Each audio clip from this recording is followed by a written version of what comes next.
Hello students, जैसा कि कल हमने packing efficiency in HCP and CCP structure के बारे में पढ़ा था, तो आज हम पढ़ेंगे efficiency of packing in body centred cubic structure. तो सबसे पहले हम एक क्यूब बना लेते हैं लाइक दिस। ठीक है, अब हम इसके अंदर क्या करेंगे, पॉइंट्स मार्क कर दिए ABCDEFGH। एक डायगोनल लेते हैं हम यहाँ पे, बेस का डायगोनल, जो कि हम F और D के बीच में लेंगे। तो ये हो गया हमारा F और D के बीच का डायगोनल। हम इसकी लेंथ को B मान लेते हैं और जो हमारी एज लेंथ है वो है A, यानी हर एज A साइज़ की है। और फिर हम एक डायगोनल लेते हैं, बॉडी डायगोनल A और F के बीच में।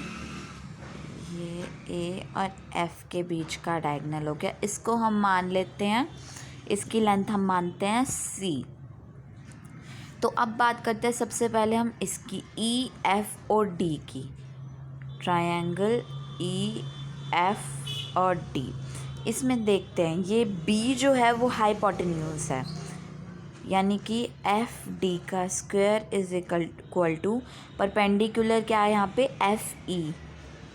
FE का स्क्वायर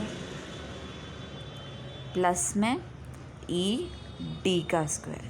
FD क्या है यहाँ पे, B है, यानी B का square is equal to FE है A का स्क्वायर प्लस में ED भी A है, A स्क्वायर, यानी ये हो गया B square is equal to 2A square. इसको हम ऐसे भी लिख सकते हैं, √2A। ठीक है, अब हम बात करते हैं AF और D ट्रायंगल के बीच की। ट्रायंगल AF और D। अब इसमें भी सेम चीज़ है, जो C का स्क्वायर, यानी ये है हमारी हाइपोटेन्यूज, C का square is equal to A square plus A, तो ये हुआ ना,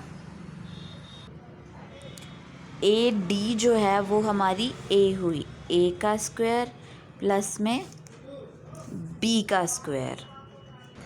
तो अब हम इनकी वैल्यूज़ पुट करते हैं, C स्क्वायर का C स्क्वायर, A स्क्वायर का A स्क्वायर, जो B स्क्वायर है वो 2A स्क्वायर के इक्वल भी है, तो हम यहाँ 2A स्क्वायर लिख देते हैं B की जगह। तो ये कितने बन गए, टोटल बन गए 3A स्क्वायर, यानी C किसके इक्वल हो गया, √3A। अब हम बात करते हैं बॉडी डायगोनल की लेंथ की।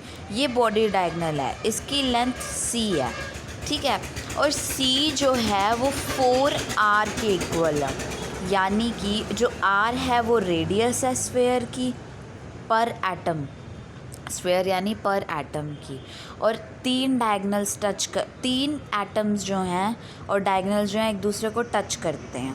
यहाँ पे इस वाला स्फेयर, ये स्फेयर बॉडी सेंटर और ये वाला स्फेयर। तो जो हमारा, मैंने आपको पिछली एफिशिएंसी, पैकिंग एफिशिएंसी में भी बताया था कि R क्या है और C क्यों 4R के इक्वल है या 2R के इक्वल है। तो C जो है यहाँ 4R के इक्वल है, ठीक है। तो अब C की वैल्यू है √3A और ये इक्वल है 4R के, यानी A इक्वल हो गया 4R/√3। और इस स्ट्रक्चर में 2 एटम्स हैं।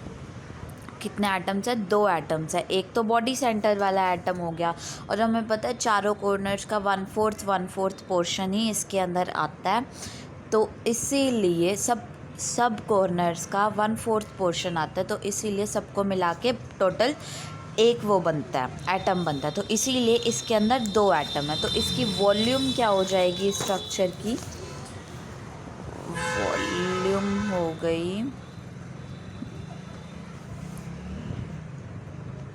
2 × 4/3 πr³। 2 × 4/3 πr³। अब बात करते हैं हम कि क्यूब की वॉल्यूम क्या है। ये तो होगी स्फेयर की वॉल्यूम। अब बात करते हैं हम क्यूब्स वॉल्यूम की। क्यूब की वॉल्यूम ए क्यूब है, ठीक है। और ए की वैल्यू हमने क्या निकाली थी, 4/√3 आर। 4/√3 आर का क्यूब जो है ये हो गया हमारा क्यूब की वॉल्यूम। अब हमें पैकिंग एफिशिएंसी का फॉर्मूला पता है, volume occupy by total spheres in unit cell by में total volume of unit cell into में 100%। तो सबसे पहले हम बात करते हैं, इसके अंदर 2 स्फेयर्स हैं, दोनों स्फेयर्स ने कितनी वॉल्यूम ऑक्यूपाई कर रखी है, 2 × 4/3 पाई आर क्यूब बाय में टोटल वॉल्यूम क्या है यूनिट सेल की, 4/√3 आर का होल क्यूब इनटू में 100%। जब हम इसको सॉल्व करेंगे, पाई वगैरह की वैल्यू रखेंगे सब कुछ, तो 68% आंसर आ जाएगा। तो आज हमने ये वाली पैकिंग एफिशिएंसी किया, कल हम एक और पैकिंग एफिशिएंसी करेंगे।